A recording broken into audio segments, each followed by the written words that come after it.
Okay, so I've been wanting to record this video for you guys. I have been working in my craft room just very slowly because I had a pretty serious hand injury about a week and a half ago, and I've been recovering from that. So I haven't been able to do too much, but of course, I've been thinking about my craft room and thinking about how I can take it to the next level as far as organization and things like that. So I did a couple of things, and one of the things that I did, I wanted to share with you because since I've done it, I feel like it has helped me so much use what I have. So what I want to talk about is pen organization. So previously I've had, and I still have these drawers, but I have a drawer of markers, pens, and then pencils, excuse me, and then pens, crayons, other miscellaneous writing tools and things like that. And that has been good, but I put things away in there and then they're just kind of forgotten until I need that type of particular pen or a particular color, and I always stored my pens by type. For example, clean color dots are all together, my mild liners were all together, my Papermate flares were all together, any of my Bic pens that were different colors, Sharpies, I mean, everything and anything. I originally organized by brand or type, right? So what I decided to do is I took them all out and I decided to put them into piles of color. So now what we have here, this is my main planner desk. I have multiple areas in my craft room, but this one is my main planner desk. And so what I have here, I'm telling you, it's just really come in handy. It's really, really great. So I want to share with you. Okay, so in rainbow order here, I have, let's see, so I have these right here are all brush pens for modern calligraphy because I love practicing my modern calligraphy, and so everything that is in these bins are for that purpose. So as I was mentioning, I used to have my Tombows all together, and then I would have my Archer and Olive calligraphs together and things like that. But having them like this, oh my goodness, has been so wonderful because whenever I go to reach for a brush pen for calligraphy, I'm generally looking for a color. Like that's the first thing that comes to mind. Okay, what color do I need for this spread or this layout or whatever? And then I kind of go in and find the one that I need. Well, when I have them organized like this, I will really use everything I have. So if I need a purple brush pen, these are all the purple brush pens that I own, and they're all together in this bin. This is a utensil holder from Hobby Lobby in their spring shop section, and I really love them because they rotate and they look really pretty in my craft room, and they're very functional. So I have all my purples right here. I have all my neutrals, my blacks, tans, browns, so neutrals here. I have all my pinks. And then what I realized as I was organizing like this is I hardly have any teal, turquoise, mint colors, that type of thing. I don't have that much. And so what I plan on doing is if I'm ever wanting to buy a pen, which obviously you can see that I don't need any more brush pens, but if I were, I'm going to look at open stock options and just buy teals. You know what I mean? Like, because I really do love this color. So I would like some other options. But as far as blues, I mean, I have two sections of blues. Oops, showed my ugly thumb that I damaged. But anyway, I try not to do that. But dark blues and light blues because I had so many blues. And I did the same thing with greens. And I did this, oh no, I didn't do that here because it's yellow, orange, and red here. So I had to split some of them up because I just had so many of one color. So I really got to see what I don't have. And so like I said, if I ever see open stock markers, I don't need any other colors, but I would like to expand my teals because I really think they're really pretty. So anyway, so then that's that. And it ends right here. So these are my brush pen collection. Everything I own right here in color category. And then here, these three containers, these are just my planner journaling markers and pens. They are some Erin Condren, the dual tips. They are my clean color dots. They are my highlighters.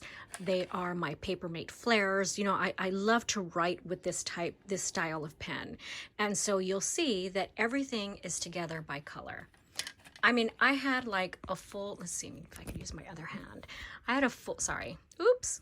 I had a full set of like these markers right here that were like in a like plastic case. Well, I took them all out and I organized like this. And it's like, I am more likely to use these different greens. There's even a Sharpie in here to write on my vinyl stickers and, you know, things like that. So this is just really come in handy. I love having it right at my fingertips.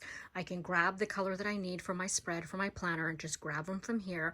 I have my neutrals, you know, my blacks, grays, browns, tans, all right here.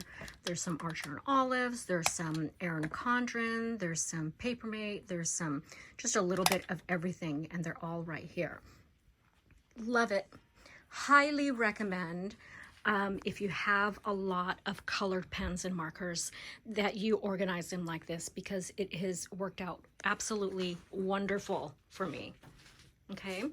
I always, for my brush pens, I always had to go into these pouches and I had to dig into these pouches for the right color. So this is just really working for me. So what I decided to do is, with all my other pens, like pens that I don't necessarily use all the time, it's kind of like if someone comes in and they need a blue pen and they don't want a fancy one like any of these, then I put these here. Okay, so these are some, I bought these a long time ago, these containers.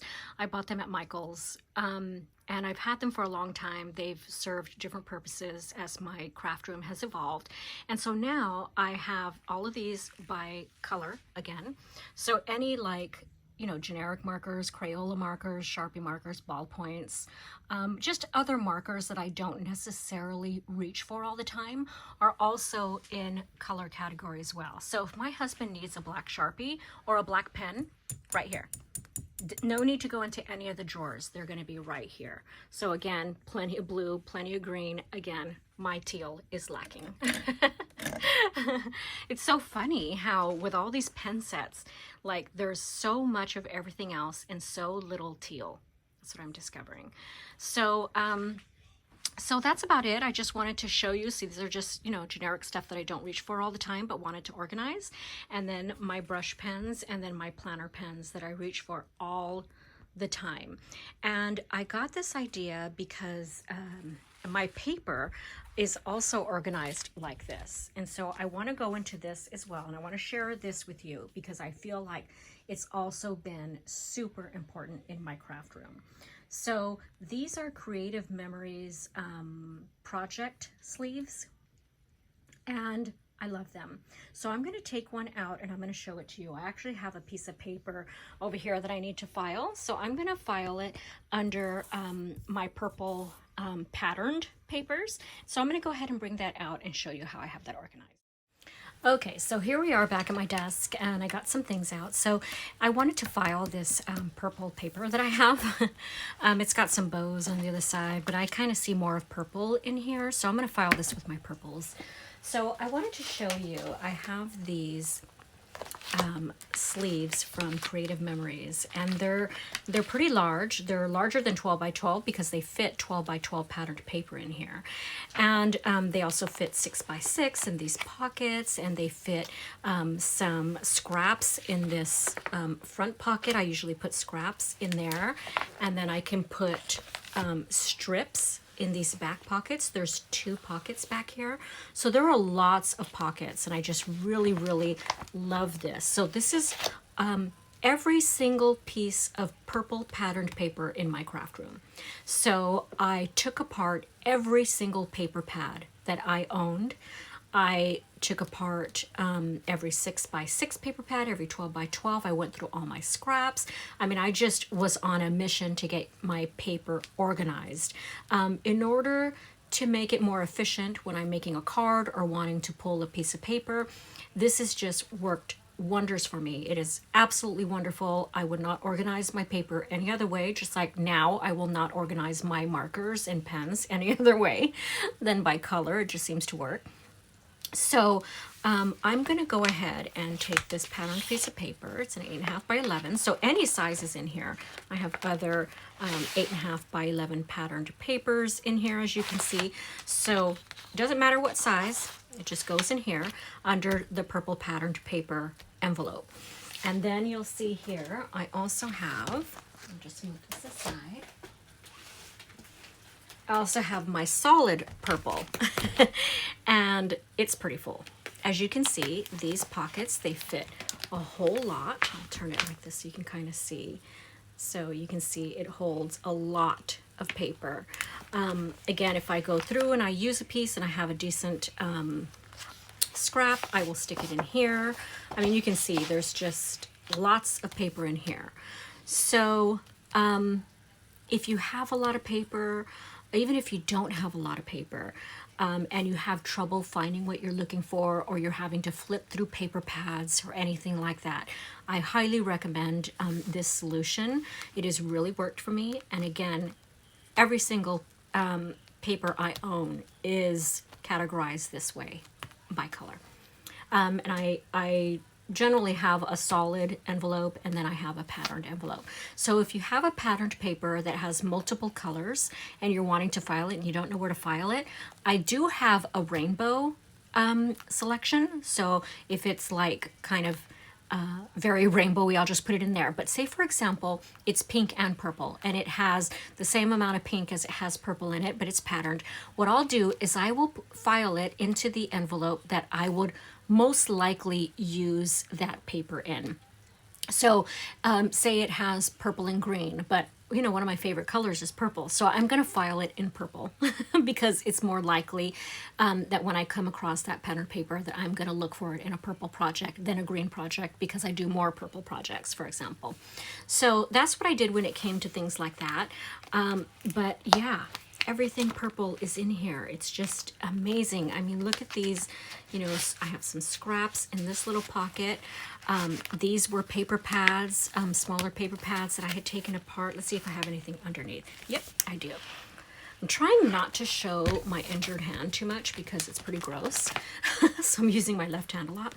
But anyway, so here you can see some purple strips of paper. So I always put the strips in the back because they seem to fit there really well. I also have some adhesive backed Cricut paper in here that came in a paper pack. And so again, took it all apart, put it in, filed it by color category, and this really works for me.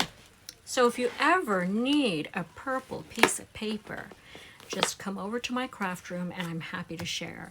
And I'm happy to direct you where every single purple piece of paper that I own is.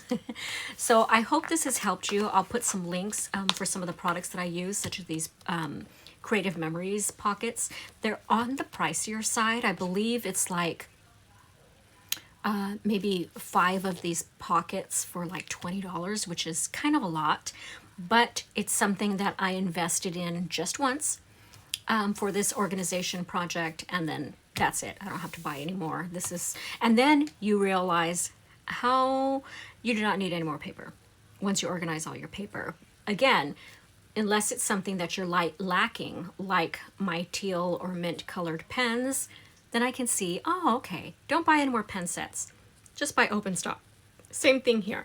If you don't have a lot of purple, but you love purple, and you realize after you've organized everything, then buy open stock papers that they have at Joann's to kind of balance that out, and so that you have what you need. And you're just buying what you need instead of just what looks pretty, that you have plenty of already. So I hope this video helps. I've been wanting to record this for you, and then I'm going to have one more video that I'm going to record right after this about how I organized some other things in my craft room. So stay tuned for that, and we'll talk to you really soon. Bye-bye.